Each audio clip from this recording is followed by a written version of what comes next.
வணக்கம் அண்ணாத்தா. நான் ஏதோ அந்த பொண்ணை கெட்டுட்டதா சொல்றாங்க. ஆனா நான் அந்த பொண்ணை கெடுக்கல. சரி, வேற யாருதான் அந்த பொண்ணை கெட்டானுங்கன்னு கேட்டானுங்க. அப்பவும் நான் ஒண்ணுமே சொல்லல. டபால்னு புடிச்சு டபால்னு பஞ்சாயத்துக்கு கொண்டு வந்து நிப்பாட்டிட்டானுங்க. இப்பவும் நான் ஒண்ணுமே சொல்லல. ஏன்னு கேட்டா என் பொண்டாட்டி வர ஊர்ல இல்ல.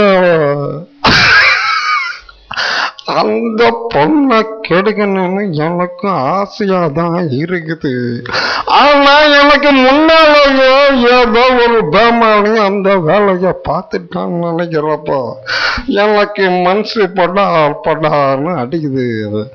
இத பாரு தலைவரா, நான் அந்த பொண்ணை கெடுக்கல. அத மீறி அந்த பொண்ணை நான் தான் கெட்டேன்னு எனக்கே கல்யாணம் பண்ணி வச்சிங்கன்னா அத நான் தடுக்கல. இப்போ ஒரு வாரமா போய் வேடிக்கை பாக்குறேன்.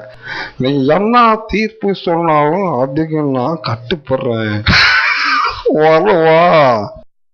கெடுத்துட்டாங்களா? டே டண்டனக்கா, டே டனக்குனக்கா, யாரா கெடுத்தா அந்த பொண்ண? ஏண்டா கூட்டிட்டு வந்த என்ன?